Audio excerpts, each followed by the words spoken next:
Hello friends, BSc की special class में आप सभी लोगों का एक बार फिर से मोस्ट वेलकम है। और आज के इस वीडियो के अंदर हम डिस्कस करेंगे बीएससी फर्स्ट ईयर बॉटनी का फर्स्ट सेमेस्टर है वायरस, बैक्टीरिया एंड फंजाई। और जैसे कि आप लोग जानते हैं, इस सेमेस्टर से हम कई सारे टॉपिक्स कवर कर चुके हैं। हमने इससे पहले डिस्कस किया हुआ है फंजाई की कई सारी लाइफ साइकिल, जैसे कि most important fungi puccinia graminis tritici, albugo या फिर फाइटोप्थोरा इंस्टॉन्स के बारे में, ऑस्ट्रेलेको के बारे में, पीथियम के बारे में। तो कई सारी फंजाई की लाइफ साइकिल को हमने कवर किया हुआ है। फंजाई का जनरल कैरेक्टर्स, थैलस ऑर्गेनाइजेशन या classification of fungi most important topic रहता है एमएससी और बीएससी दोनों के लिए। तो ये सारे टॉपिक्स फंजाई से रिलेटेड मैं कवर कर चुका हूं। इसके अलावा बैक्टीरिया से रिलेटेड भी कई सारे टॉपिक, जैसे कि genetic recombination in bacteria, reproduction in bacteria या general characters and classification of bacteria, bacteria का classification on the basis of nutrition, ये सारे टॉपिक्स मैं कवर कर चुका हूं। वायरस से रिलेटेड भी कई सारे topic, general characters and classification of virus, bacteriophage की लाइफ साइकिल को भी मैं ऑलरेडी कवर कर चुका हूं, माइकोप्लाज्मा को भी कवर कर चुका हूं। तो इस सेमेस्टर से हम कई सारे टॉपिक जो कि आपके एग्जामिनेशन पेपर के लिए मोस्ट इंपॉर्टेंट है, वो सब मैं कवर कर चुका हूं। आप चैनल के अंदर जाएंगे, प्लेलिस्ट आपको मिल जाएगा। आज की इस वीडियो में हमारा टॉपिक है स्ट्रक्चर ऑफ बैक्टीरिया सेल। आज हम बैक्टीरियल सेल की स्ट्रक्चर को डिटेल में स्टडी करेंगे और ये बीएससी और एमएससी दोनों के लिए है, मोस्ट इंपॉर्टेंट टॉपिक है और इसको अच्छे से स्टडी करेंगे। तो चलिए दोस्तों, स्टार्ट करते हैं। तो फ्रेंड्स, हेडिंग डालेंगे स्ट्रक्चर ऑफ बैक्टीरियल सेल। आज की इस वीडियो के अंदर हम बैक्टीरिया सेल की स्ट्रक्चर को डिटेल में स्टडी करेंगे। और इससे पहले मैं आपको बताना चाहूँगा कि बैक्टीरिया से रिलेटेड कई सारे टॉपिक्स मैं अपलोड कर चुका हूँ। जैसे फॉर एग्जांपल हमने फर्स्ट वीडियो के अंदर डिस्कस किया general characters of bacteria and bacteria को क्लासीफाइड किया हमने उसकी स्ट्रक्चर के बेस पर, उसकी फ्लैजेल्ला के बेस पर।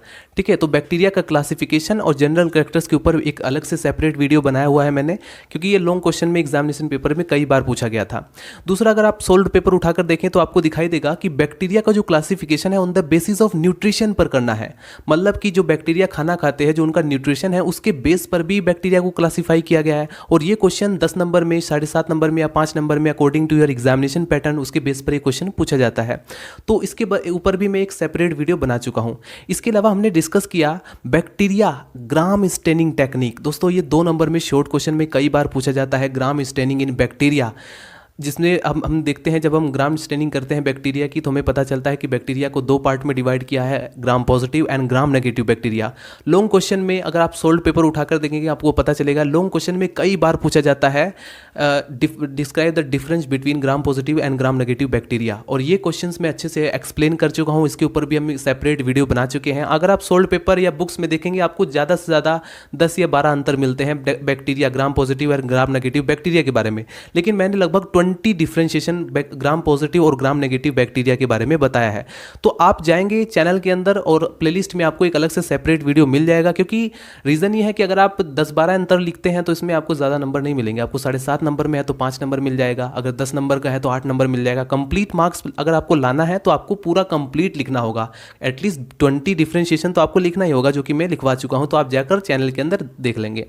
आज की इस वीडियो में हमारा जो मेन स्टडी होगा वो है बैक्टीरियल सेल। मैंने आपको इसलिए बताया क्योंकि यहाँ पर हम इसको डिटेल में, हम यहाँ पर जैसे बैक्टीरिया सेल को स्ट्रक्चर पढ़ रहे हैं तो इसमें कोई दूसरा टॉपिक नहीं घुसाएंगे। जैसे हम gram positive gram negative bacteria के बारे में ज़्यादा डिस्कस नहीं करेंगे, वो मैं ऑलरेडी डिस्कस कर चुका हूँ। आज की इस वीडियो में हमारा जो मेन टॉपिक है वो है structure of bacterial cell. Bacterial cell की स्ट्रक्चर क्या है और इसके जो, जैसे फॉर एग्जाम्पल इसमें फ्लैजेल्ला है, उसका अरेंजमेंट किस तरह से है, या उसके बेस पर भी क्लासिफिकेशन आप लोग जानते हैं, इसके फ्लैजेल्ला के बेस पर भी बैक्टीरिया का क्लासिफिकेशन है, और इसके अंदर जेनेटिक मटेरियल क्या है और किस तरह से काम करता है। दूसरा, इसमें एनर्जी कौन प्रोड्यूस करता है, मेसोसोम क्या है, या कई सारी जो बैक्टीरिया के अंदर जो सेल के अंदर जो स्ट्रक्चर्स हैं उनको हम स्टडी करना है। और इसके अलावा मैं आपको बताना चाहूँगा, अगर आप नीट की अगर तैयारी कर रहे हैं तो भी आपके लिए इंपॉर्टेंट है, अगर आप एमएससी के स्टूडेंट हैं तो भी आपके लिए इंपॉर्टेंट है, अगर आप बीएससी के स्टूडेंट हैं, मतलब अगर आपको रिसर्च लेवल स्टडी करनी है, क्योंकि बैक्टीरिया मोस्ट इंपॉर्टेंट टॉपिक है, क्योंकि इसकी सेल की स्ट्रक्चर ज़्यादा इंपॉर्टेंट है। जितने भी एक्सपेरिमेंट आप देखेंगे बैक्टीरिया से रिलेटेड है, वहाँ पर आपको एक काम आएगा। कोई भी, जैसे for example genetic recombination in bacteria, जो कि मैं ऑलरेडी टॉपिक डिस्कस कर चुका हूँ, लॉन्ग क्वेश्चन में कई बार पूछा जाता है। रिप्रोडक्शन इन बैक्टीरिया, तो बैक्टीरिया में रिप्रोडक्शन ये जो टॉपिक है ये भी मैं ऑलरेडी अपलोड कर चुका हूँ। और जेनेटिक रिकॉम्बिनेशन समझना है तब भी आपको यहाँ पर, जैसे फॉर एग्जांपल कॉन्जुगेशन, ट्रांसडक्शन, ये ट्रांसफॉर्मेशन, ये कई सारे टेक्निक ऑलरेडी मैं डिस्कस कर चुका हूँ, सारी बातें। ठीक है, अगर आपको समझना है तो बैक्टीरिया की सेल को स्ट्रक्चर को समझना होगा। ठीक है, तो आइए दोस्तों, सबसे पहले तो मैं थोड़ा सा बेसिक नॉलेज दे देता हूँ बैक्टीरिया के बारे में। दोस्तों, बैक्टीरिया क्या है? Prokaryotic cell. प्रोकैरियोटिक सेल का नाम लेते ही आप तुरंत समझ गए होंगे कि इसमें कौन कौन सी सेल ऑर्गन्स प्रेजेंट हो सकती हैं, कौन कौन सी सेल ऑर्गन्स एब्सेंट हो सकती हैं। प्रोकैरियोटिक और यूकैरियोटिक में डिफरेंशिएशन अगर आपको पता है तो आप इजीली इसको डिफाइन कर सकेंगे कि बैक्टीरिया सेल किस तरह की सेल हो सकती है पहले से ही, मतलब बिना बताए ही आप, अगर मैंने सिर्फ इतना बताया कि प्रोकैरियोटिक सेल बैक्टीरिया है तो आप बहुत कुछ समझ सकते हैं इसके बारे में। दूसरा पॉइंट, द बैक्टीरिया जो वर्ड लिया गया वो स्टिक वर्ड, मतलब बैक्टीरिया का मतलब होता है, ग्रीक वर्ड है बैक्टीरिया जिसका मतलब होता है स्टिक। स्टिक मतलब रॉड। दोस्तों ये जो पहली बार जो बैक्टीरिया जो डिस्कवर किया गया था वो एक तरह से रॉड लाइक था, इसलिए इसका नाम हमने यहाँ पर रख दिया गया बैक्टीरिया यानी कि स्टिक। ठीक है, तो उन्हें नहीं पता था कि बैक्टीरिया कॉक्सी बैक्टीरिया भी होते हैं, मतलब गोल गोल भी होते हैं और फिर गोल गोल कई सारे और भी मिलकर के स्ट्रेप्टोकोकस बनाते हैं। ठीक है, ये सारी जो जनरल थिंग्स होती हैं ये आप, अगर आपको अच्छे से समझना है तो आप पिछली वीडियोस देख सकते हैं। दूसरा पॉइंट है, ये जो है सिंपल स्ट्रक्चर होती है इनकी, प्रोकैरियोटिक होते हैं और यूनिसेल्युलर होते हैं और माइक्रोस्कोपिक ऑर्गेनिज्म होते हैं, मतलब विदाउट माइक्रोस्कोप के आप इसको देख नहीं सकते। ठीक है, आपको माइक्रोस्कोप की हेल्प लेना होगा। डिस्कवरी किसने की थी? एंटोनी वान लुई वेनहक, मोस्ट इंपॉर्टेंट साइंटिस्ट है, नाम याद कर लें क्योंकि कई बार एग्जामिनेशन पेपर में ये जो तीनों नाम है इसको अच्छे से याद कर लें। बैक्टीरिया की डिस्कवरी या खोज किसने किया? एंटोन वान लुई वेनहक। और दूसरे हैं इरेनबर्ग। इरेनबर्ग ने बैक्टीरिया टर्म यूज़ किया, उन्होंने कहा बैक्टीरिया टर्म यूज़ किसने किया था? इरेनबर्ग साइंटिस्ट ने 1829 में। लुईस पास्चर ने इसको डिटेल में स्टडी किया कि आखिर बैक्टीरिया की सेल स्ट्रक्चर कैसी है, वो किसने स्टडी किया? लुईस पास्चर ने। आगे डिस्कस करते हैं वो कि मैं ऑलरेडी बता चुका हूँ। बैक्टीरिया की जो सेल है ये एकदम रिजिड सेल वाल है। ठीक है, इसकी जो सेल वाल होती है एकदम रिजिड होती है। ठीक है, उसके अंदर कंटेनिंग, उस सेल वाल के अंदर क्या प्रेजेंट होता है? एसिटिल ग्लूकोसामीन और एसिटिल म्यूरेमिक एसिड भी प्रेजेंट होता है। और कुछ सर्टेन बैक्टीरिया ऐसे हैं जिसमें प्रेजेंट होता है डाई एमिनो, मतलब कि 2 amino and pimelic acid, diaminopimelic acid present होता है। ये पॉइंट नोट करेंगे। और बैक्टीरिया के अंदर जैसे फॉर एग्जांपल कुछ जनरल थिंग्स मैं आपको बता रहा हूँ कि इनके अंदर जो जैसे कुछ सेल ऑर्गन जैसे endoplasmic reticulum, Golgi body, mitochondria, plastid, ये सब एब्सेंट होता है, यानी कि मेम्ब्रेन बाउंडेड ऑर्गेनल। क्योंकि आपने क्या देखा, एंडोप्लाज्मिक रेटिकुलम भी एक मेम्ब्रेन बाउंडेड ऑर्गेनल है, न्यूक्लियस भी मेम्ब्रेन बाउंडेड है, जैसे आपने सुना है ना न्यूक्लियर मेम्ब्रेन, यानी कि वो मेम्ब्रेन से बाउंडेड ऑर्गेनल है, सेल ऑर्गेनल, वो सब इसके अंदर एब्सेंट होता है। माइटोकॉन्ड्रिया भी इसके अंदर एब्सेंट, गोल्जी बॉडी या गोल्जी कॉम्प्लेक्स या गोल्जी अपरेटस भी इसके अंदर एब्सेंट। प्लास्टिड का मतलब, प्लास्टिड कहाँ पर प्रेजेंट होता है? प्लांट सेल वाल के अंदर, और इसी के अंदर तो वहाँ पर फोटोसिंथेसिस रिएक्शन होती है। ठीक है, इसके बारे में भी मैं डिटेल में सेल की स्ट्रक्चर, फंक्शन, सब कुछ जितने भी सेल ऑर्गन है वो भी मैं एक अलग से प्लेलिस्ट में अपलोड कर चुका हूँ। ठीक है, वो भी आप देख सकते हैं। और आगे बढ़ते हैं, तो ये सब इसमें एब्सेंट होता है। इतना पॉइंट नोट किया, तो ये इतना पॉइंट आपने नोट किया तो इससे आप समझ गए होंगे कि ये प्रोकैरियोटिक सेल है, क्योंकि यूकैरियोटिक सेल में सब प्रेजेंट होता है। ये सभी जो मेम्ब्रेन बाउंडेड ऑर्गेनल है ये यूकैरियोटिक सेल में ऑलरेडी प्रेजेंट होता है। तो यहाँ पर एब्सेंट कहाँ पर है? प्रोकैरियोटिक सेल में, इसलिए हम इसको क्या बोलेंगे? बैक्टीरिया एक प्रोकैरियोटिक सेल है। करेक्ट। इसकी लेंथ क्या हो सकती है? लगभग 2 to 10 माइक्रोमीटर तक। ठीक है, और ब्रॉड यानी कि चौड़ाई कितनी हो सकती है? 0.2 to माइक्रोमीटर तक हो सकती है। ज़्यादातर जो बैक्टीरिया हैं वो हेट्रोट्रोफिक होते हैं। ठीक है, हेट्रोट्रोफिक मतलब जो अलग अलग तरीके से सोर्सेज से अपना फूड गेन करते हैं, वो मैं न्यूट्रिशन इन बैक्टीरिया वाले टॉपिक में कवर कर चुका हूँ। डिटेल में चाहिए तो आप वहाँ पर जाकर देख सकते हैं। बट कुछ बैक्टीरिया ऐसे हैं जिसके अंदर क्लोरोफिल से रिलेटेड पिगमेंट पाए जाते हैं। एक स्पेशल पिगमेंट या क्लोरोफिल से रिलेटेड कुछ पिगमेंट पाए जाते हैं जिसको हम बोलते हैं बैक्टीरिया क्लोरोफिल। वो क्या करते हैं? फोटोसिंथेसिस रिएक्शन के द्वारा अपना फूड खुद बनाते हैं। करेक्ट। तो कुछ ऐसे भी बैक्टीरिया हैं जो कि अपना फूड खुद बना लेते हैं, वो किसी पर निर्भर नहीं है। ठीक है।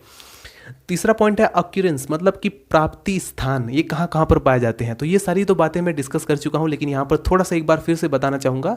बैक्टीरिया ऑलमोस्ट हर जगह पाए जाते हैं। ठीक है, आप थोड़ा सा जनरल थिंग्स बता देता हूँ। जैसे आप राजस्थान से हैं या पंजाब में हैं या फिर किसी इंडिया के किसी भी स्टेट में हैं या किसी इंडिया से बाहर भी अगर पाकिस्तान, बांग्लादेश, नेपाल कहीं पर भी हैं, तो दोस्तों वहाँ की मिट्टी, और मतलब कि डिपेंड करता है बैक्टीरिया के जो मिट्टी है, जो सोइल होता है उस पर डिपेंड करता है कि वहाँ पर बैक्टीरिया कितना है, कितने ग्राम सोइल में कितना बैक्टीरिया है। क्योंकि बैक्टीरिया पूरे मिट्टी का या सोइल का, मतलब पूरे कार्बन का बहुत कई परसेंट, लगभग आधा % होता है। मतलब बैक्टीरिया ने हमारे से ज़्यादा संख्या इन बैक्टीरिया की इन पृथ्वी पर, किसी भी जीव से ज़्यादा, सबसे ज़्यादा संख्या किसकी है? मतलब पृथ्वी पर जितना भी कार्बन है उसका 50% बैक्टीरिया के पास है, मोस्टली मैक्सिमम %। ठीक है। अक्यूरेंस प्राप्ति स्थान, दोस्तों 90 डिग्री सेल्सियस पर भी ये सर्वाइव कर जाता है। मतलब आप समझ सकते हैं कि कितना खतरनाक सर्वाइवल कर सकता है ये, कि मतलब आप 90 डिग्री सेल्सियस पे सर्वाइव कर सकते हो? बिल्कुल भी नहीं, मर जाओगे। लेकिन ये जो बैक्टीरिया है ये 90 डिग्री सेल्सियस टेम्परेचर पर भी सर्वाइव कर जाता है, और ये जो है कई मतलब माइनस डिग्री सेल्सियस पर भी सर्वाइव कर जाता है। तो इसका मतलब क्या है, ये एवरीवेयर पाए जाते हैं, कहीं भी सर्वाइव कर सकते हैं। ठीक, तीसरा पॉइंट क्या है, ये समुद्र में एक साइंटिस्ट है, उन्होंने जब बैक्टीरिया को देखा कि वो जो लगभग 2500 मीटर यानी 2500 मीटर डेप्थ में वाटर के अंदर जो समुद्र का पानी होता है उसके डीप में जाकर उन्होंने देखा कि वहाँ पर भी बैक्टीरिया प्रेजेंट है। तो मतलब इससे भी पता चलता है कि बैक्टीरिया ऐसे हैं जो कहीं पर भी सर्वाइव कर जाते हैं। करेक्ट। आगे पॉइंट है, अगर आप इसकी सेल की स्ट्रक्चर को स्टडी करेंगे, अगर आप सोच रहे हैं कि इसको कवर करना, एक तो ये होता है कि अगर मैंने क्या किया कि बैक्टीरिया की सेल की स्ट्रक्चर को आपको ऐसे बता दिया कि इसके अंदर जेनेटिक मटेरियल है, इसके अंदर साइटोप्लाज्म है, ये साइटोप्लाज्म के अंदर जेनेटिक मटेरियल, मेसोसोम, ये सारी मतलब अलग अलग स्ट्रक्चर मैंने आपको गिनवा दिया। लेकिन इसको कवर कैसे करें, मतलब हमारे माइंड में ये आना चाहिए कि हम बैक्टीरिया सेल को अच्छे से कवर कैसे कर लें। कवर करने का सिर्फ एक तरीका है, आप क्या करो, इसको सबसे पहले इसको दो पार्ट्स में डिवाइड करो। एक तो सेल एनवलप, मतलब आपको जो इसकी स्ट्रक्चर में दिखाई दे रहा है वो दिखाई दे रहा है सबसे पहले सेल एनवलप, यानी कि इसका जो बाहर की जो 3 लेयर दिखाई दे रही है, इनकी बात कर रहा हूँ, इनकी जो सेल वाल है, मेम्ब्रेन है या लेयर है, इसकी बात कर रहा हूँ मैं। तो इसके दो पार्ट्स में हमने डिवाइड कर लिया, एक तो सेल एनवलप, दूसरा साइटोप्लाज्म। तो सेल एनवलप की बात कर लेते हैं, साइटोप्लाज्म तो अंदर की तरफ है, और हम बात कर लेते हैं सेल एनवलप के बारे में। सेल एनवलप जो बैक्टीरिया का होता है, एक बात और बताना चाहूँगा दोस्तों, हम ये यू बैक्टीरिया की स्टडी कर रहे हैं। बैक्टीरिया भी जो है आर्की बैक्टीरिया, आर्की मतलब फर्स्ट बैक्टीरिया होते हैं जो कि ज़्यादा डेवलप नहीं होते, यू बैक्टीरिया थोड़ा ज़्यादा डेवलप होते हैं, और इसी के अंदर हम स्ट्रक्चर को देख रहे हैं। करेक्ट। तो अब इसके अंदर क्या क्या पाया जा सकता है, इसकी सेल ऑर्गन्स, या इसके अंदर कौन कौन से सेल ऑर्गन्स है, और कौन, अगर सपोज करो माइटोकॉन्ड्रिया एब्सेंट है तो आखिर इस सेल, ये भी तो एक सेल है, इसे भी तो जिंदा रहने के लिए एनर्जी की रिक्वायरमेंट है। तो माइटोकॉन्ड्रिया अगर नहीं है तो ये सर्वाइव कैसे कर पा रहा है, क्योंकि माइटोकॉन्ड्रिया का काम होता है एनर्जी देना। तो इसके अंदर कौन सा ऐसा सेल ऑर्गन है जो कि माइटोकॉन्ड्रिया के बदले में काम कर रहा है, यानी कि इसको एनर्जी प्रोवाइड करा रहा है, एटीपी का फॉर्मेशन कर रहा है, प्रोडक्शन कर रहा है। करेक्ट। वो सारी बातें हम नोट करेंगे।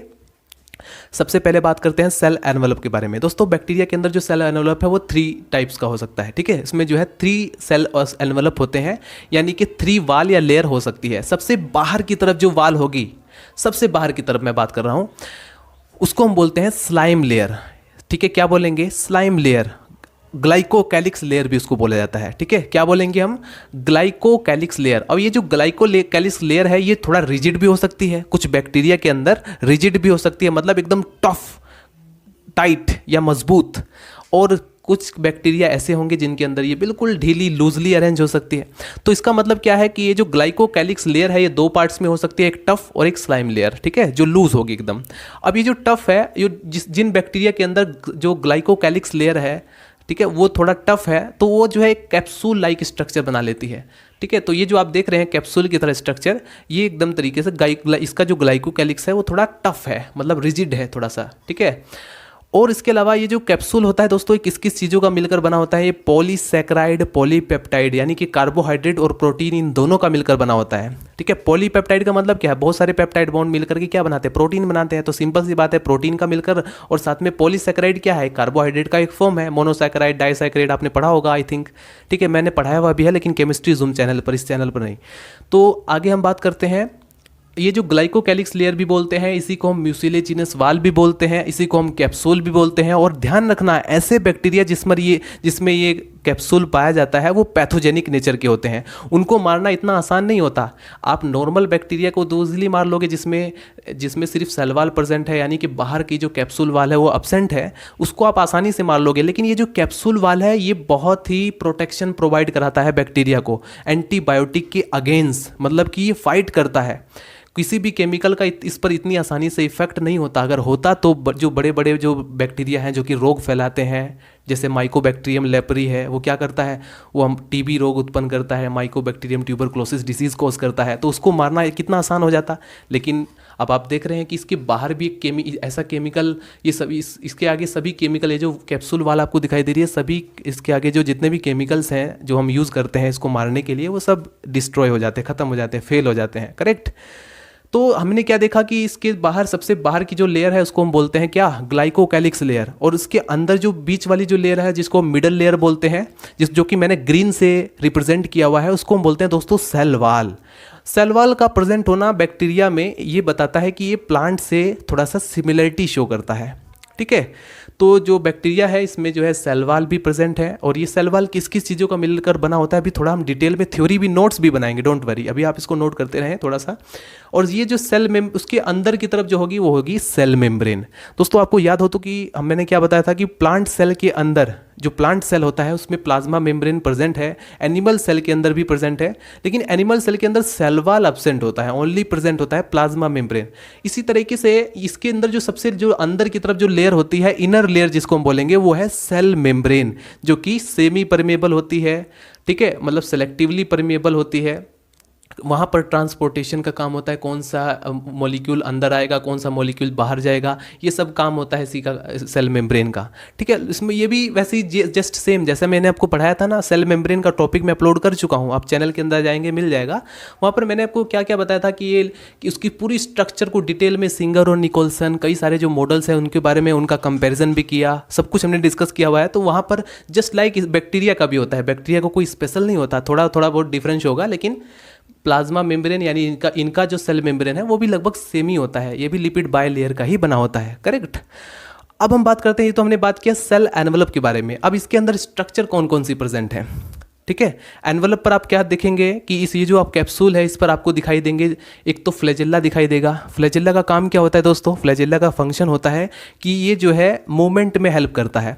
अब कुछ ऐसे बैक्टीरिया है, जैसे कि मैंने आपको बताया फ्लैजेला को क्लासिफाइड किया गया है किस बेस पर, जैसे किसी भी बैक्टीरिया को हम क्लासिफाइड कर देते हैं उसकी फ्लैजेला के बेस पर। जैसे फॉर एग्जांपल अगर किसी बैक्टीरिया पर सिर्फ फ्लैजेला एब्सेंट है तो उसको हम क्या बोलेंगे, ए ट्राइकस बैक्टीरिया। अगर किसी पर प्रेजेंट है एक फ्लैजेला प्रेजेंट है अगर किसी बैक्टीरिया पर, हम बोलते हैं उसको मोनोट्राइकस। अगर दो फ्लैजेला प्रेजेंट है जैसे कि इस पर, तो उसको बोलेंगे हम एम्फीट्राइकस, ठीक है। एक फ्लैजेला इधर एक फ्लैजेला इधर, तो उसको क्या बोलेंगे हम, एम्फीट्राइकस। लेकिन अगर कोई ऐसा बैक्टीरिया जिस पर दो ग्रुप इधर फ्लैजेला का है और जस्ट यहाँ पर भी हो जाए, तो उसको क्या बोलेंगे, लोफोट्राइकस। तो इस बेस पर बैक्टीरिया को मतलब फ्लैजेला के बेस पर कई तरीके से लोफोट्राइकस, पेरीट्राइकस उसको कहेंगे जिस पर बहुत सारे फ्लैजेला प्रेजेंट हो चारों तरफ बैक्टीरिया सेल के। तो इस फ्लैजेला का मेन फंक्शन क्या है, इसको मूवमेंट प्रोवाइड करना, एक स्थान से दूसरे स्थान पर कैसे जाएगा ये, फ्लैजेला के मूवमेंट के बेस पर। और दूसरा, अगर आप फ्लैजेला को ब्रेक कटिंग करते हैं, इसका सेक्शन करेंगे, तो इसके अंदर जो माइक्रोट्यूब्यूल्स, दोस्तों पिछला वीडियो मेरा जो आप देखेंगे उठा करके, मैंने माइक्रोट्यूब्यूल्स के बारे में डिटेल में स्टडी किया हुआ है, हमने बताया भी था माइक्रोट्यूब्यूल के बारे में। तो माइक्रोट्यूब्यूल का जो अरेंजमेंट है वो कैसा दिखाई देगा आपको, इसमें 9+0, मतलब कि पेरीफेरी पर जो है 9 माइक्रोट्यूब्यूल्स प्रेजेंट होंगे और सेंटर में एक भी नहीं। तो इस तरह का जो अरेंजमेंट होगा उसको हम बोलते हैं 9+0, correct. I hope you will be understand. और इसके अलावा हम यहाँ पर हमने फ्लैजेला के बारे में डिस्कस किया। और ये जो हेयर लाइक प्रोजेक्शन आपको दिखाई दे रहा है, हेयर लाइक मतलब ये जो आपको दिखाई दे रहा है हेयर लाइक स्ट्रक्चर, इसको हम बोलते हैं, इसमें से जो बड़ी वाली स्ट्रक्चर है उसको हम बोलते हैं पिलाई। क्या बोलेंगे, पिलाई, या फिर एफ पाइलस भी बोलते हैं, सेक्स पिलाई भी बोलते हैं। और ये जो पिलाई है इसके बारे में मैंने आपको क्या बताया था, कॉन्जुगेशन। आपको याद हो बैक्टीरिया के अंदर जो कॉन्जुगेशन पढ़ाया था, तो उसमें मैंने क्या बताया था कि पिलाई की हेल्प से आपस में दो, एक F+ बैक्टीरिया और F- बैक्टीरिया, यानी डोनर बैक्टीरिया और रिसिपिएंट बैक्टीरिया एक दूसरे के कांटेक्ट में आते हैं, प्लाज्मिड का एक्स्ट्रा क्रोमोसोमल DNA प्लाज्मिड का ट्रांसफर होता है। तो ये सारी मैं बातें बता चुका हूँ। तो ये इनका यही फंक्शन होता है इन पिलाई का। दूसरा, जो छोटे छोटे हेयर लाइक प्रोजेक्शन होते हैं या हेयर लाइक स्ट्रक्चर है उसको बोलते हैं फिम्ब्री, और सिंगुलर में इसको बोलेंगे फिम्ब्रिया। अगर एक को ना आप वर्ड यूज कर रहे हैं तो फिम्ब्रिया बोलेंगे, अगर बहुत सारे हैं तो उसको बोलेंगे फिम्ब्री, करेक्ट। तो ये था इसका बाहर एनवलप का स्ट्रक्चर। साइटोप्लाज्म के अंदर आप क्या देखेंगे, साइटोप्लाज्म के अंदर क्या क्या प्रेजेंट हो सकता है इसके अंदर, तो राइबोसोम प्रेजेंट होगा, क्योंकि राइबोसोम के बिना भाई प्रोटीन का संश्लेषण कैसे होगा। राइबोसोम का मेन फंक्शन होता है प्रोटीन का संश्लेषण करना। तो इसमें राइबोसोम किस टाइप के पाए जाते हैं, 70S टाइप के। यूकैरियोटिक सेल के अंदर जो राइबोसोम पाया जाता है वो 80S टाइप का होता है। बट यहाँ पर आप देखेंगे बैक्टीरिया, क्योंकि चूंकि प्रोकैरियोटिक है तो इसमें डेफिनेटली कौन सा राइबोसोम पाया जाएगा, 70S टाइप का। तो 70S टाइप राइबोसोम की अगर दोनों सब यूनिट्स को देखें, एक लार्ज सब यूनिट होती है जो कि 50S टाइप होती है, एक 30S टाइप होती है। एस क्या होता है, सेव्डबर्ग यूनिट, जो कि मैं राइबोसोम की स्ट्रक्चर में बताया मैंने, वहाँ पर कैसे प्रोटीन का संश्लेषण होता है या ट्रांसलेशन प्रोसीजर कैसे होता है, वो सारी बातें मैं बता चुका हूँ। और इसके अलावा राइबोसोम भी प्रेजेंट है। और ये क्या है, एंडोस्पोर। आपने कई जगह देखा होगा कि एंडोस्पोर के बारे में ज़्यादा चर्चा नहीं की जाती। एंडोस्पोर क्या है? एंडोस्पोर तब बनता है बैक्टीरिया के अंदर जब बैक्टीरिया सर्वाइव करने की कंडीशन में होता है। सपोज करो हाई ज़्यादा कुछ ऐसे भी बैक्टीरिया हैं जो कि ज़्यादा टेम्परेचर झेल नहीं पाते, तो ज़्यादा टेम्परेचर पर झेलने के कारण वो क्या होता है कि उनकी जो साइटोप्लाज्म है वो इकट्ठा होकर के एकदम एक एंडोस्पोर का फॉर्मेशन कर लेता है। इससे बैक्टीरिया कई सालों तक के सर्वाइव कर जाता है। ठीक है, उसका जो प्रोटोप्लाज्म है वो एक्टिव रहता है। जैसे ही फेवरेबल कंडीशन आएगा वो क्या करेगा, दोबारा से ग्रो कर जाएगा। तो एंडोस्पोर का फॉर्मेशन, और इसके अलावा आप इसके साइटोप्लाज्म में कई सारी स्ट्रक्चर्स देखेंगे। इसमें जो है जेनेटिक मटेरियल भी आपको दिखाई देगा। बैक्टीरिया सेल के अंदर जो जेनेटिक मटेरियल प्रेजेंट होता है वो न्यूक्लियोइड रीजन में प्रेजेंट होता है। न्यूक्लियोइड रीजन में आप ध्यान से देखेंगे तो आपको सर्कुलर डीएनए दिखाई देगा जो कि हाईली सुपर कोइलेड कंडीशन में प्रेजेंट होता है। और ये जो दोस्तों डीएनए होता है वो नेकेड डीएनए होता है। नेकेड डीएनए का मतलब क्या हुआ कि ऐसा डीएनए जिसके चारों तरफ या फिर जिसके अंदर आप कहेंगे हिस्टोन प्रोटीन प्रेजेंट नहीं होता। ठीक है, मतलब इसमें जो डीएनए है वो हिस्टोन प्रोटीन के अराउंड उसकी रैपिंग नहीं होती। जबकि यूकैरियोटिक सेल में आप क्या देखते हैं कि जो डीएनए होता है वो हिस्टोन प्रोटीन के अराउंड उसकी रैपिंग होती है और हाईली सुपर कोइलेड कंडीशन बना एक स्ट्रक्चर बनता है जिसको बोलते हैं क्रोमोसोम। बट इसमें क्रोमोसोम एब्सेंट होता है। इसमें भले ही थोड़ा कंडेंसेशन होता है, जो न्यूक्लियस है वो थोड़ा सुपर कोइलेड कंडीशन में थोड़ा कंडेंस फॉर्म बनाता है। बट जितना कि मैंने आपको बताया यूकैरियोटिक सेल के अंदर जो हिस्टोन प्रोटीन के अराउंड न्यूक्लियोसोम मॉडल आपने ऑलरेडी पढ़ा होगा, मैं बता भी चुका हूँ उसके बारे में। तो वहाँ पर मैंने आपको क्या क्या बताया था, हिस्टोन प्रोटीन के अराउंड पहले धीरे धीरे वो जो स्ट्रक्चर बनती है उसको बोलते हैं क्रोमेटीन, फिर और ज़्यादा कंडेंस स्ट्रक्चर बन जाती है जिसको बोलते हैं क्रोमोसोम, वो इसके अंदर एब्सेंट है। तो आप कहेंगे नेकेड डीएनए जो टर्म है वो इसी का मतलब यही होता है। नेकेड डीएनए का मतलब यही है कि विदाउट हिस्टोन उससे अटैच नहीं है। दोस्तों दूसरा पॉइंट ये है कि प्रोकैरियोटिक सेल का खास फीचर यही होता है, मेन फीचर ही यही है कि इसके अंदर ट्रू न्यूक्लियस एब्सेंट है। ट्रू न्यूक्लियस एब्सेंट होने का क्या मतलब, फॉल्स न्यूक्लियस या ट्रू न्यूक्लियस में डिफरेंशिएशन क्या है? तो ऐसा न्यूक्लियस जिसमें न्यूक्लियर मेम्ब्रेन प्रेजेंट है या इसके अलावा न्यूक्लियोलस प्रेजेंट है तो उसको आप क्या कहेंगे, ट्रू न्यूक्लियस। न्यूक्लियस के सभी कंपोनेंट प्रेजेंट है। बट आप अगर प्रोकैरियोटिक सेल यानी कि बैक्टीरियल सेल के अंदर एंट्री करेंगे तो आपको पता चलेगा न्यूक्लियर मेम्ब्रेन यानी न्यूक्लियर एनवलप एब्सेंट है, न्यूक्लियोलस एब्सेंट है। तो इस तरह का जो न्यूक्लियस होता है उसको हम बोलते हैं इंसिपिएंट न्यूक्लियस, जो कि बैक्टीरिया सेल के अंदर प्रेजेंट होता है, इंसिपिएंट न्यूक्लियस। ठीक है, तो इसमें सर्कुलर डीएनए प्रेजेंट है जो कि नेकेड होता है और हाईली सुपर कोइलेड होता है। तो ये है इसका जेनेटिक मटेरियल। अब हम बात करते हैं दोस्तों, इसमें प्लाज्मिड एक स्ट्रक्चर पाई जाती है जिसको हम बोलते हैं एक्स्ट्रा क्रोमोसोमल डीएनए। ये जो प्लाज्मिड है इसको बोलते हैं, ये एक तरीके से एक्स्ट्रा क्रोमोसोमल डीएनए का एक फॉर्म होता है। और इस पर क्या प्रेजेंट होते हैं, इसमें जीन्स प्रेजेंट होते हैं एंटीबायोटिक से फाइट करने के लिए। ठीक है, मतलब ये जो प्लाज्मिड होता है ये भी एक तरीके से इसका प्रोटेक्शन का ही काम करता है। और कहीं कहीं पर आपने देखा कि प्लाज्मिड जो एक्स्ट्रा क्रोमोसोमल डीएनए है कॉन्जुगेशन में पार्टिसिपेट करता है। ठीक है, तो जेनेटिक मटेरियल में ट्रांसमिशन में भी ये काम करता है। और तो ये हुआ प्लाज्मिड के बारे में थोड़ा सा डिटेल। और उसके बारे में हम बात करते हैं मीजोजोम के बारे में। दोस्तों ये मीजोजोम क्या है, मैंने क्या कहा था कि बैक्टीरिया के अंदर 3 लेयर प्रेजेंट होगी। इसकी तो यहाँ पर आप देखेंगे आउटर वाल है, ये मिडल वाल है और ये जो इनर वाल है जिसको हम बोलते हैं सेल मेम्ब्रेन। तो ये जो सेल मेम्ब्रेन है ये जगह जगह पर फोल्डेड स्ट्रक्चर बनाती हैं। सरफेस एरिया थोड़ा सा यहाँ पर इंक्रीज कर देती है। यहाँ पर ध्यान से देखेंगे ये फोल्डेड स्ट्रक्चर बना हुआ है, ये भी फोल्डेड स्ट्रक्चर बना हुआ है। इसको हम क्या बोलेंगे दोस्तों, मीजोजोम। मीजोजोम का मेन फंक्शन होता है एनर्जी का प्रोडक्शन करना। जो काम माइटोकॉन्ड्रिया यूकैरियोटिक सेल के अंदर करता है वही जो बैक्टीरिया सेल के अंदर जो मीजोजोम है वही काम करता है। इसका काम होता है एटीपी का प्रोडक्शन करना। इसी के अंदर जो इलेक्ट्रॉन ट्रांसपोर्ट साइकिल इसके अंदर भी होता है, करेक्ट। तो ईटीएस जो इलेक्ट्रॉन ट्रांसपोर्ट सिस्टम है वो इसी के अंदर होता है। तो इसकी तुलना, इसका कंपैरिजन हम किससे कर सकते हैं, जो माइटोकॉन्ड्रिया की जो इनर मेम्ब्रेन होती है उसका कंपैरिजन हम जो बैक्टीरिया सेल का जो सेल मेम्ब्रेन है उससे हम कर सकते हैं, क्योंकि इसका फंक्शन भी यही काम करता है, करेक्ट। तो हमने यहाँ पर डिस्कस कर लिया है बैक्टीरिया के सभी स्ट्रक्चर्स के बारे में। अब हम इसका यहाँ पर नोट्स बनाएंगे। सबसे पहले आप इसको फटाफट नोट करें। बैक्टीरिया सेल के स्ट्रक्चर में आप इसका थ्योरेटिकल पोर्शन नोट करेंगे, क्योंकि एग्जामिनेशन पेपर में अगर लॉन्ग क्वेश्चन में पूछा जाता है तो आप इसको एक्सप्लेन कर सकें। वही आपको लिखना है इंट्रोडक्शन में। सबसे पहले bacteria are unicellular prokaryotic micro organism which divided by binary fission. Binary fission का प्रोसेस मैं बता ही चुका हूँ कि एक बैक्टीरिया से 2 बैक्टीरिया कैसे बनता है। और भी कई सारे डिवाइडेंस के प्रोसीजर है जो कि मैं ऑलरेडी बता चुका हूँ। So they do not possess nuclear membrane. Nuclear membrane इसमें एब्सेंट होता है। इसके अलावा न्यूक्लियोलस भी एब्सेंट होता है। And the nucleus consist of a single circular double stranded DNA helix होता है, जो कि मैं ऑलरेडी बता चुका हूँ। इसके अलावा अब आपको इसकी जितनी भी स्ट्रक्चर आपको दिखाई देती हैं बैक्टीरिया के अंदर, जैसे फ्लैजेला, फिम्ब्री या पिलाई या सेल वॉल या सेल मेम्ब्रेन, इन सभी को एक्सप्लेन करना होता है एक एक करके।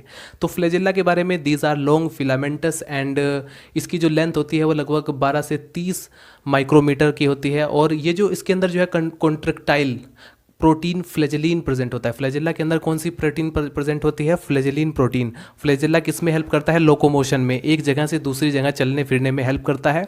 और ये जो फ्लैजेला है इसमें माइक्रोट्यूब्यूल्स का जो अरेंजमेंट होता है वो किस तरह से होता है? 9+2 का, मतलब प्रिफेरी पर जो किनारे किनारे पर 9 माइक्रोट्यूब्यूल्स प्रेजेंट होते हैं और सेंटर में बिल्कुल भी प्रेजेंट नहीं होता, इसलिए हम 9+2 का अरेंजमेंट यहाँ पर, 9+0 का अरेंजमेंट यहाँ पर हम देखते हैं। उसके अलावा यहाँ पर आप देखेंगे फिम्ब्री या पिलाई, ये जो आपको हेयर लाइक प्रोजेक्शन दिखाई दे रहा है इसको भी आपको एक्सप्लेन करना होता है। These are the thin short filament, और इसकी जो लेंथ होती है लगभग 4 से 8 नैनोमीटर। और इसमें यह किस प्रोटीन का मिलकर बना होता है? पिलीन प्रोटीन का मिलकर बना होता है। बाकी की ऑलरेडी मैं इसके बारे में बता ही चुका हूँ कि ये बैक्टीरिया को अटैचमेंट में हेल्प करता है। आप इसका फंक्शन भी लिख सकते हैं कि किसी बैक्टीरिया को एक दूसरे से अटैच होने में या किसी सरफेस से या होस्ट सेल पर अटैच होने में ये मदद करता है। उसके बाद कैप्सूल के बारे में ऑलरेडी मैं बता चुका हूँ कि पैथोजेनिक, मोस्टली ये जो है बैक्टीरिया की कुछ ही स्पीसीज में कैप्सूल प्रेजेंट होता है जो कि पैथोजेनिक नेचर के होते हैं, जो कि रोग फैलाते हैं। ठीक है। आउटर कवरिंग, ये क्या है? जो कैप्सूल होता है ये बैक्टीरियल सेल का outer covering, jelly like material, जैसे कि मैं आपको बता चुका हूँ मिसेलिजिनस वाल की तरह, और सराउंडेड बाय सेल वाल। ये जो है सेल वाल को सराउंड करता है कैप्सूल जो होता है, करेक्ट। और capsule is already rigid structure. ये जो इसके अंदर जो सेल वाल है ये पहले से ही रिजिड स्ट्रक्चर है, लेकिन इसके बाहर भी कैप्सूल वाल पाया जा रहा है जो कि प्रोटेक्टिव लेयर का काम करता है। Only present in some bacterial species and made up of polysaccharide and peptide, polypeptide. Polysaccharide यानी कि कार्बोहाइड्रेट, और पॉलीपेप्टाइड मतलब प्रोटीन का भी मिलकर बना होता है। तो कार्बोहाइड्रेट और प्रोटीन का मिलकर इसका कैप्सूल का वाल बनता है। अब आता है इसके अंदर की तरफ जो रिजिड स्ट्रक्चर है सेल वाल, जो कि ग्रीन कलर में मैंने यहाँ पर बनाया है, शो किया है, तो आप यहाँ पर इसके बारे में भी लिखेंगे। सेल वाल मोस्ट इंपॉर्टेंट है, इसको आपको अच्छे से स्टडी करना होता है। Gram positive gram negative bacteria की सेल वाल के बेस पर ही 20 डिफरेंशिएशन हमने निकाला था। तो मेन इसका सेल वाल, बैक्टीरिया का सेल वाल सबसे ज़्यादा इंपॉर्टेंट होता है, तो इसको आप अच्छे से स्टडी करें। अगर आप कॉम्पिटेटिव एग्जाम की प्रिपरेशन कर रहे हैं, मेडिकल एंट्रेंस एग्जाम की प्रिपरेशन कर रहे हैं, एमएससी एंट्रेंस या बीएससी एंट्रेंस का एग्जाम देना चाह रहे हैं, तो उसमें आप बैक्टीरिया की सेल वाल से रिलेटेड क्वेश्चन जरूर पूछे जाते हैं एमसीक्यूज बेस पर। तो gram positive gram negative bacteria की सेल वाल को अच्छे से प्रिपेयर करके जाना, ठीक है। और यहाँ पर ये जो सेल वाल है इसके बारे में आप लिखेंगे, it is the tough and rigid structure of peptidoglycan. और इसके साथ जो कुछ एसेसरी स्पेसिफिक मटेरियल्स होते हैं जैसे कि टिकोइक एसिड या लिपोपॉलीसैकेराइड्स प्रेजेंट होता है। ये क्या करता है? सेल वाल एक बैक्टीरिया को शेप गिव अप करता है, शेप गिवन करता है, एक तरीके से एक स्ट्रक्चर दिखाता है कि रोड शेप है, ये कॉक्सी बैक्टीरिया है, ठीक है, इस तरह से एक शेप देता है। और इसके अलावा ये जो इसके अंदर पेप्टाइडोग्लाइकोन होता है, ये होता क्या है? The peptidoglycan is the composed of alternate unit of N acetyl muramic acid and N acetyl glucosamine residue cross linked. आप ये जो है क्रॉस लिंक्ड होते हैं विथ टेट्रापेप्टाइड सब यूनिट्स, जैसा कि आप यहाँ पर देख सकते हैं टेट्रापेप्टाइड यूनिट के साथ। तो इस तरह से ये जो है इसमें जो पेप्टाइडोग्लाइकोन की जो लेयर होती है वो इसकी स्ट्रक्चर को दिखाया गया है, किसमें जो है repeated unit N acetyl muramic acid, N acetyl glucosamine, इसको आप नोट कर लें अच्छे से, ठीक है।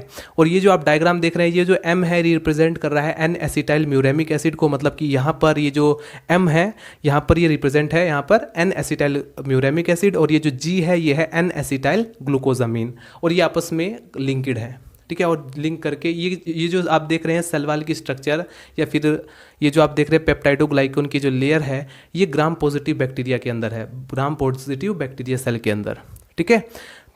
तो अभी आप इसको फटाफट नोट करें। फ्रेंड्स, बैक्टीरियल सेल की स्ट्रक्चर में नंबर 5 जो स्ट्रक्चर आती है वो है साइटोप्लाज्मिक मेम्ब्रेन।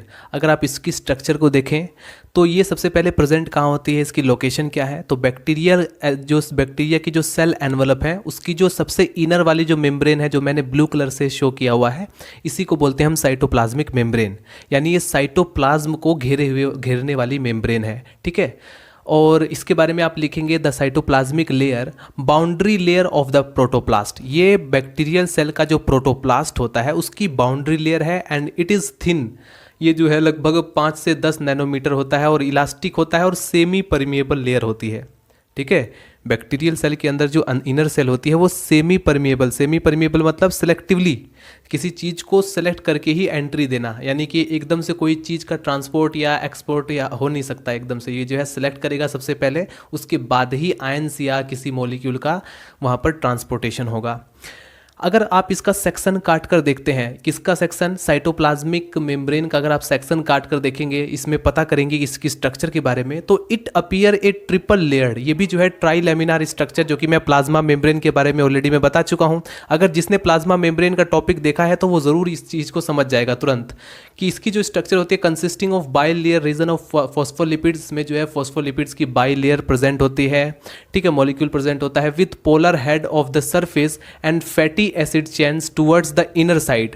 और इसमें जो प्रोटीन होती है वो एम्बेडेड रहती है, उसे हम बोलते हैं इंटीग्रल प्रोटीन। और जो प्रिफेरी पर प्रेजेंट होगी उसको हम बोलेंगे क्या, पेरीफेरल प्रोटीन, ठीक है। और जो बीच में पूरा धसी रहती है बाई लेयर, लिपिड की जो बाई लेयर है उसके अंदर, तो उसको बोलेंगे इंटीग्रल प्रोटीन। ये सब मैं प्लाज्मा मेम्ब्रेन की स्ट्रक्चर में बता चुका हूँ। इस मेम्ब्रेन का फंक्शन क्या होता है, ट्रांसपोर्ट करना। एक्टिव और पैसिव ट्रांसपोर्ट जो होता है वो इसी मेम्ब्रेन के थ्रू होता है। और ये एनर्जी का प्रोडक्शन भी करती है। क्यों करती है, क्योंकि आप लोग जानते हैं कि ये वो साइट है जहाँ पर जैसे फॉर एग्जांपल कुछ बैक्टीरिया, जैसे कि रेस्पिरेशन में रेस्पिरेटरी एंजाइम्स या रेस्पिरेटरी सिस्टम में जो इलेक्ट्रॉन का ट्रांसपोर्टेशन होता है वो भी यहीं से ही फ्लो होता है उसी का, और साथ में एंजाइम्स वगैरह इसी में होते हैं।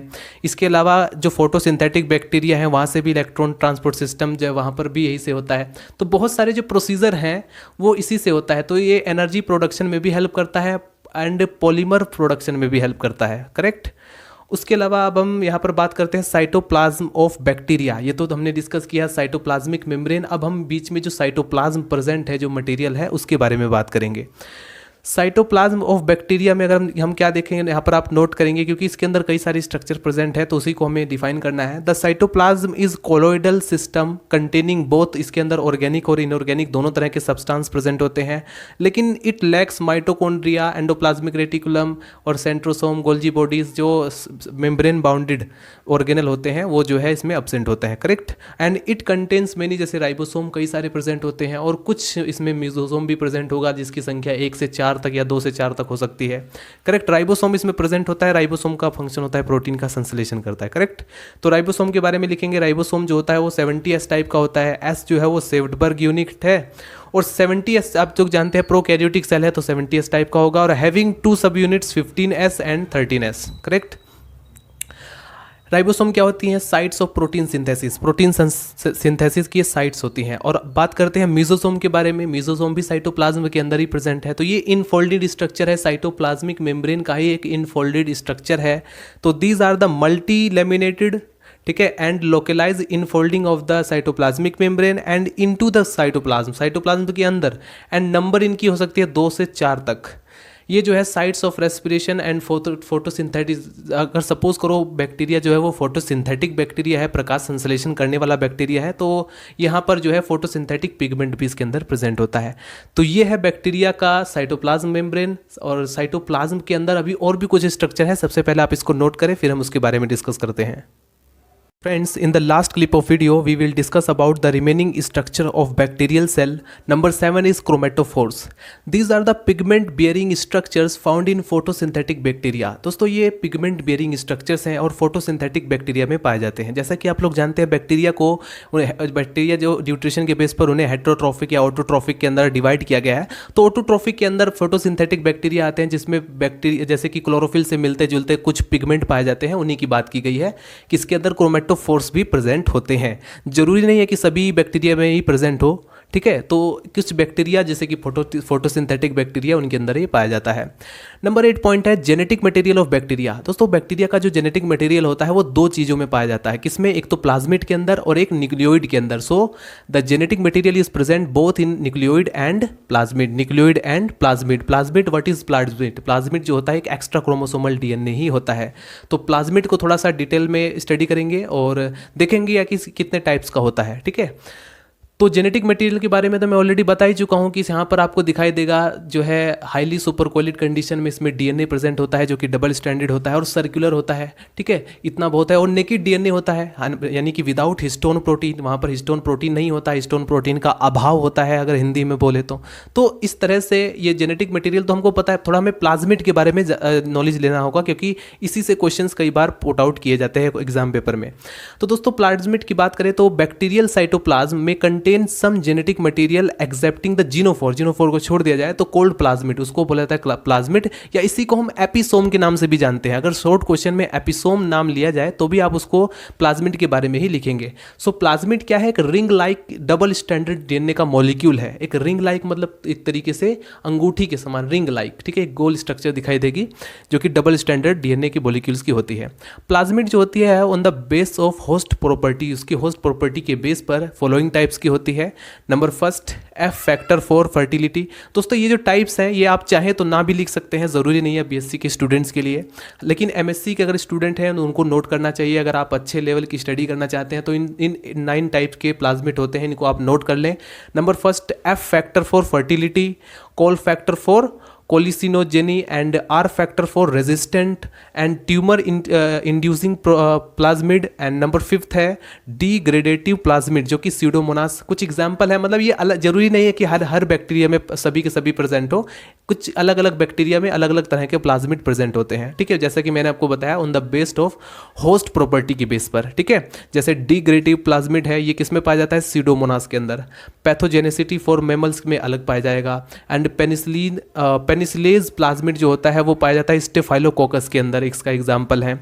मर्करी रेजिस्टेंस प्लाज्मिड होता है एंड क्रिप्टिक प्लाज्मिड्स अलग होता है। तो ये जो प्लाज्मिड है ये होस्ट की प्रॉपर्टी के बेस पर प्रेजेंट होते हैं। प्लाज्मिड मैंने क्या कहा, एक पॉइंट आपने स्टार्टिंग में ही मैंने आपको बता दिया था कि इसके अंदर प्लाज्मिड के अंदर जीन्स प्रेजेंट होते हैं जो कि एंटीबायोटिक के अगेंस्ट फाइट करता है, बैक्टीरिया सेल को बचाए रखना। जैसे हमारे अंदर भी एक सेल्फ कैपेबिलिटी होती है कि हमारा इम्यून सिस्टम होता है जो कि हमें बचाता है, रोग प्रतिरोधक क्षमता, यानी कि हमें अलग माइक्रो ऑर्गेनिज्म से जो हमारे बॉडी पर अटैक करते हैं उनसे बचाता है। हमारे अंदर भी इम्यून सिस्टम है, तो उसी तरीके से बैक्टीरिया का भी तो एक इम्यून सिस्टम होगा जो कि उन्हें बचाता होगा, ठीक है। तो वो यही है, प्लाज्मिड ही है, प्लाज्मिड से ही ये जो है इसको अपने एंटीबायोटिक से लड़ता है, करेक्ट। तो दोस्तों ये था बैक्टीरियल सेल की स्ट्रक्चर। अगर आपको ये वीडियो पसंद आया तो प्लीज़ लाइक करें, और भी अगर आपको वीडियोस चाहिए तो कमेंट बॉक्स में कमेंट करते रहें, और कमेंट से हमें काफ़ी सारा मोटिवेशन मिलता है जिससे हम आपके लिए वीडियोस बनाते हैं। सो गाइज मिलते हैं नेक्स्ट वीडियो में, बाय बाय, टाटा।